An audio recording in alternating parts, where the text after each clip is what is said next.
नमस्कार, मैं विशाखा ठाकुर। स्वागत है आप सभी का 3.0 में। मिडिल ईस्ट क्राइसिस के कारण लीडिंग वर्चुअल डिजिटल एसेट्स में लगातार दूसरे दिन गिरावट आई, जिसकी वजह से ट्रेडर्स अपनी पोजीशंस लिक्विडेट कर रहे हैं। मीडिया रिपोर्ट्स के अनुसार ट्रेडर्स को सोमवार को लिक्विडेशन से $100 मिलियन से अधिक का नुकसान हुआ। ये 11 सितंबर के बाद से एक दिन में लंबी अवधि के लिक्विडेशन की सबसे बड़ी राशि थी। दुनिया की सबसे वैल्यूएबल क्रिप्टो करेंसी बिटकॉइन की कीमत $27,600 के स्तर से नीचे गिर गई थी। इसमें सुधार हुआ है और वर्तमान में ये 0.89% की गिरावट के साथ लगभग $27,604.09 पर है। इथेरियम मार्केट वैल्यू में दूसरा सबसे बड़ा क्रिप्टो 2.97% की गिरावट के साथ $1,579.62 पर ट्रेड करते दिखाई दिया। ब्रॉडर मार्केट्स में भी इसी तरह का ट्रेंड देखा गया। सोलाना, पॉलीगॉन के नेटिव टोकन मैटिक और पोल्काडॉट का डॉट जैसे प्रमुख प्रोटोकॉल में 6% से 7% की गिरावट देखी गई। उन्होंने कुछ देर बाद रीबाउंड कर लिया। एनालिस्ट को उम्मीद है कि रिस्की एसेट्स के प्रति इन्वेस्टर सेंटिमेंट अस्थिर रहेगी और मिडिल ईस्ट में जियोपॉलिटिकल सिचुएशन के कारण ग्लोबल फाइनेंशियल मार्केट में नए सिरे से अस्थिरता देखी जाएगी। पिछले 24 घंटों में ग्लोबल क्रिप्टो मार्केट कैप 1.52% गिरकर $1.07 ट्रिलियन हो गया। दूसरी ओर टोटल क्रिप्टो मार्केट का वॉल्यूम 58.63% बढ़कर $28.73 बिलियन हो गया।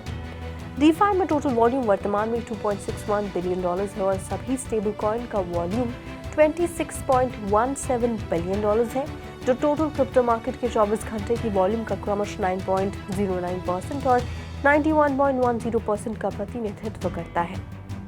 बिटकॉइन का डोमिनेंस 0.34% बढ़कर 50.27% हो गया। IC15 इंडेक्स टॉप 100 टोकन का बैरोमीटर 1.66% गिरकर 34,975.13 पर आ गया। इस बीच लिक्विडेशन हुआ क्योंकि ट्रेडर्स के पास मार्जिन कॉल को पूरा करने और पोजीशन ओपन रखने के लिए पर्याप्त फंड्स नहीं थे। ईथर डेरिवेटिव्स को $32.78 मिलियन वर्थ के लंबे लिक्विडेशन का सामना करना पड़ा। करीब $18.25 मिलियन वर्थ के BTC लॉन्ग पोजीशन को लिक्विडेट कर दिया है। इसके बाद बिटकॉइन कैश और बैंकर टोकन को लिक्विडेट कर दिया गया। दोनों के लिए $3 मिलियन से अधिक लिक्विडेट किए गए। अपबिट चलाने वाली कंपनी के अनुसार हैकर्स ने 2023 की पहली छमाही में south Korean crypto currency exchange को 159,000 से अधिक बार निशाना बनाया है। South Korean Yonhap news agency द्वारा 9 अक्टूबर को पब्लिश्ड एक रिपोर्ट के अनुसार ये नंबर अपबिट की कंपनी दुनामू द्वारा पीपल पावर पार्टी के साउथ कोरियन रिप्रेजेंटेटिव पार्क सियोंग चंग को भेजे गए थे। डेटा के मुताबिक 2020 की पहली छमाही के बाद से 1800% की आश्चर्यजनक वृद्धि हुई है और 2022 की पहली छमाही के बाद से 117% की वृद्धि हुई। दुनामू ने दावा किया है कि हैकिंग के प्रयासों को रोकने और सुरक्षा को मजबूत करने के लिए अपबिट ने कोल्ड वॉलेट में रखे गए एसेट्स का परसेंटेज 70% तक बढ़ा दिया है। इसके साथ साथ अपबिट ने हॉट वॉलेट में स्टोर्ड मनी के लिए अपने सिक्योरिटी प्रोटोकॉल्स को भी बढ़ाया। Crypto currency exchange hobby global ने एक हैकर से चुराए गए लाखों फंड को सफलतापूर्वक बरामद कर लिया है, जो सितंबर में अटैकर के साथ रिटर्न डील पर बातचीत करने के बाद फरार हो गया था। Huobi global investor Justin Sun ने घोषणा की कि चुराए गए ईथर में $8 मिलियन को रिस्टोर कर दिया गया है और हैकर ने HTX की पेशकश को स्वीकार करने का सही विकल्प चुना है। सन ने पुष्टि की कि हैकर ने सभी फंड्स पूरी तरह से वापस कर दिए हैं और हैक को 250 ETH का व्हाइट हैट बोनस का भुगतान किया। सन ने यूजर एसेट्स के लिए फुल सिक्योरिटी प्रदान करने के लक्ष्य पर जोर दिया। हॉट वॉलेट से समझौता होने और 5000 ETH ड्रेन होने के बाद HTX ने 25 सितंबर को एक हैक का खुलासा किया। CEO सन ने कस्टमर्स को आश्वासन दिया कि HTX के $3 बिलियन के एसेट्स की तुलना में ये राशि छोटी थी। HTX ने हैकर को फंड्स वापस करने के लिए प्रोत्साहित करने के लिए चोरी किए गए ETH का 5% व्हाइट हैट रिवॉर्ड के रूप में पेश किया, लेकिन ऑफर एक्सेप्ट नहीं किए जाने पर लॉ एनफोर्समेंट से संपर्क करने की चेतावनी दी। पिछले हफ्ते के दौरान डिसेंट्रलाइज्ड फाइनेंस मार्केट में कॉइनबेस के इथेरियम बेस्ड लेयर 2 नेटवर्क द्वारा संचालित सिग्निफिकेंट मूवमेंट देखी गई है, जिसे बेस प्लेटफॉर्म के रूप में भी जाना जाता है। L2Beat के डेटा के अनुसार बेस नेटवर्क में टोटल वैल्यू लॉग्ड में पिछले हफ्ते 25.23% की वृद्धि हुई, जो $558 मिलियन तक पहुंच गई है। अपनी वृद्धि के कारण इसने ZK Sync एरो को पीछे छोड़ दिया है, जिसकी कमाई $435 मिलियन थी। 4 अक्टूबर को नेटवर्क पर नेटिव USDC की रीमिंटिंग, जिसकी वजह से टोटल 159 मिलियन USDC में 470.55% की अभूतपूर्व वृद्धि हुई, जो इस वृद्धि का मुख्य कारण था। कॉइनबेस बेस नेटवर्क 9 अगस्त को लॉन्च किया गया, जो यूजर्स और सर्कल अकाउंट होल्डर्स को एक्सचेंज अकाउंट से सीधे USDC को नेटवर्क में ट्रांसफर करने की अनुमति देता है। इसके बजाय बेस यूजर्स ने US डॉलर ट्रांजैक्शन के लिए USDBC नामक एक ब्रिज किए गए वेरिएंट का उपयोग किया। बेस कॉइनबेस और ऑप्टिमिज्म द्वारा विकसित एक इथेरियम लेयर 2 सॉल्यूशन है, जिसका लक्ष्य ऑन चेन एप्लीकेशन के लिए एक सिक्योर, एफिशिएंट और यूजर फ्रेंडली एनवायरनमेंट प्रदान करना है। ये सभी EVM वॉलेट्स और कॉइनबेस वॉलेट के साथ कंपैटिबल है। यूक्रेन के मिनिस्ट्री ऑफ डिजिटल ट्रांसफॉर्मेशन ने AI के लिए एक रेगुलेटरी रोड मैप जारी किया है, जिसका उद्देश्य यूरोपियन यूनियन के AI एक्ट के समान कानूनों को अपनाने में लोकल कंपनीज की सहायता करना और AI रिस्क पर सिटीजन को एजुकेट करना है। Road map bottom up approach पर आधारित है, जो कम से अधिक की ओर बढ़ रहा है और किसी भी कानून को लागू करने से पहले बिजनेसेस को फ्यूचर एंड रिक्वायरमेंट्स के लिए तैयार करने के लिए टूल से लैस करेगा। रोड मैप कंपनियों के लिए 2 से 3 सालों के भीतर पोटेंशियल AI लॉज को अपनाने के लिए प्रीलिमिनरी पीरियड की रूपरेखा तैयार करता है। डिजिटल ट्रांसफॉर्मेशन के डेप्यूटी मिनिस्टर ओलेक्जेंडर वोर्निकोव ने वॉलंटरी कोड्स और एक वाइट पेपर के माध्यम से बिजनेसेस को रेगुलेटरी इम्प्लीमेंटेशन के अप्रोच, टाइमिंग और स्टेजेस से परिचित कराने के माध्यम से culture of business self regulation बनाने की योजना बनाई है। योजना के अनुसार यूक्रेनियन AI लेजिस्लेशन का विकास 2024 में होने की उम्मीद है, लेकिन इससे पहले नहीं कि EU का AI एक्ट नेशनल लॉ को इसे ध्यान में रखने की अनुमति दे। BBC ने ChatGPT के AI प्रोग्राम को उसके कंटेंट का उपयोग करने या उस तक पहुंचने से रोक दिया। कॉपीराइट और प्राइवेसी कंसर्न के जवाब में ये निर्णय लेने में BBC, रॉयटर्स, गेटी इमेजेस और अन्य कंटेंट प्रोवाइडर्स के साथ शामिल हो गया है। डेटा का उपयोग AI द्वारा इंफॉर्मेशन को रीयूज करने, नए टेक्स्ट, ग्राफिक और बहुत कुछ बनाने के लिए किया जा सकता है। BBC के director of nations Rhodri Talfan Davies ने कहा कि AI टेक्नोलॉजी विकसित होने के साथ ही BBC लाइसेंस फी पेयर्स के इंटरेस्ट को प्रोटेक्ट करने के लिए कदम उठा रहा है। उनका मानना है कि बिना अनुमति के BBC डेटा को स्क्रैप करना पब्लिक इंटरेस्ट में नहीं है और ये टेक्नोलॉजी कंपनीज के साथ अधिक स्ट्रक्चर्ड और सस्टेनेबल अप्रोच पर सहमत होना चाहते हैं। इसके अलावा कई कंपनियां अब AI उपयोग के लिए कंटेंट को मोनेटाइज करने का प्रयास कर रही हैं, लेकिन इस कंट्रोल को सीमित करना लगभग असंभव है।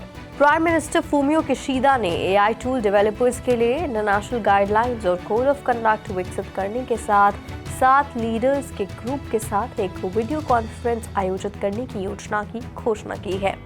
ये योजना हिरोशिमा AI प्रोसेस का हिस्सा है, जो जनरेटिव AI में बेस्ट प्रैक्टिसेस के लिए एक इनिशिएटिव है। जापानीज गवर्नमेंट के नए इकोनॉमिक पैकेज में computational resources development, basic computational models और स्मॉल बिजनेसेस और मेडिकल फील्ड में AI अडॉप्शन में वृद्धि के लिए सहायता शामिल होगी।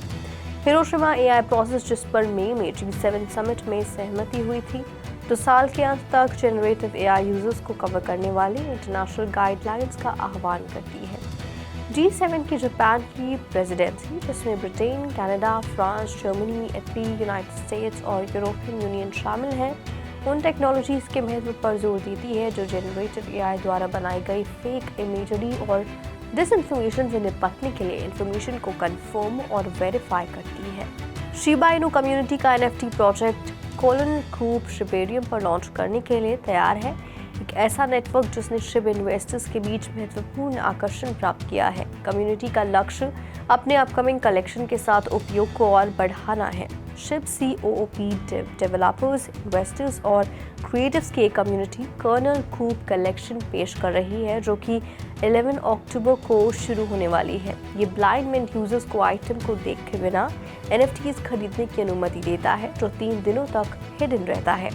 शिप COOP की पॉपुलैरिटी कंटिन्यूएशन को चिन्हित करते हुए रिवील डेट 14 अक्टूबर निर्धारित की गई है। शिपेरियन नेटवर्क के यूजर्स को मिंट इवेंट में भाग लेने के लिए शिप और बोन टोकन होल्ड करना होगा, जहां कलेक्शन में हर आइटम की कीमत 5 मिलियन शिप है, जिसमें बोन को नेटवर्क फीस का भुगतान करना होगा।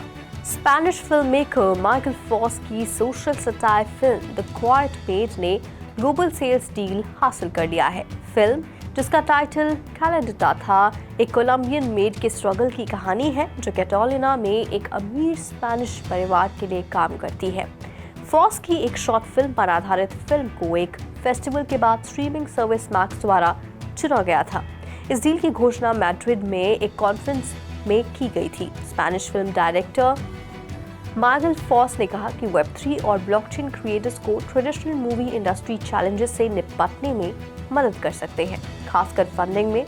उन्होंने फीचर लेंथ वर्जन के लिए $750,000 जुटाने के लिए NFT पासेस बेचने के अपनी 15 मिनट की फिल्म का लगभग लाभ उठाया। NFTs ने एक डिसेंट्रलाइज्ड ऑटोनोमस ऑर्गेनाइजेशन यानी DAO के माध्यम से प्रोडक्शन और कंट्रोल तक behind the scenes access provide किया। ये पहली बार नहीं है जब फॉस ने वेब3 के साथ एक्सपेरिमेंट किया है। जनवरी में ओशंस 11 के डायरेक्टर स्टीवन सोडरबर्ग ने non traditional film financing method को अपनाने में प्रॉमिसिंग फिल्म मेकर का समर्थन करने के लिए डिसेंट्रलाइज्ड पिक्चर्स के साथ स्थापित ऑन चेन फंड से फॉस को $100,000 से सम्मानित किया था। USD एनालिटिक्स के अनुसार global NFT trading card market size 2023 और 2030 के बीच 30.6% बढ़ने की उम्मीद है। NFT trading cards market Ethereum जैसे ब्लॉकचेन पर टोकन युक्त एक डिजिटल कलेक्टिबल है जो आर्ट और गेमिंग जैसी कई डिजिटल एसेट्स को रिप्रेजेंट करता है। OpenSea और SuperRare जैसे प्रमुख प्लेटफॉर्म इस मार्केट की मेजबानी करते हैं, जो क्रिएटर्स, कलेक्टर्स और इन्वेस्टर्स को आकर्षित भी करते हैं। ट्रेंड्स में आर्ट और गेमिंग इंटीग्रेशन, सेलिब्रिटी इन्वॉल्वमेंट और लिमिटेड एडिशन ड्रॉप्स शामिल हैं। चिंताओं में इथेरियम पर एनवायरमेंटल इम्पैक्ट, स्पेकुलेशन और स्केलेबिलिटी इश्यूज शामिल है। NFT trading card market research financial institution और मार्केट के कंपेटिटिव एनवायरनमेंट में डिस्ट्रप्टिंग फोर्सेस और उनके रोल की जांच करता है। ये फाइनेंशियल सर्विसेज के साथ कंज्यूमर एंगेजमेंट में परिवर्तन पर प्रकाश डालता है और इन ट्रेंड्स के ट्रैजेक्टरी का मार्गदर्शन करने के लिए मार्केट साइज और अनुमान का प्रदान करता है। Global market size north America, south America, Asia Pacific, Europe और बाकी वर्ल्ड में कैटेगराइज किया गया है। आज के लिए बुलेटिन में फिलहाल इतना ही। मैं विशाखा आपसे फिर मिलूंगी ऐसी ही ताज़ा अपडेट्स के साथ। तब तक के लिए देखते रहिए 3.TV और लॉग ऑन करें हमारी वेबसाइट www.3worldstv.io पर या फिर स्कैन करें QR कोड।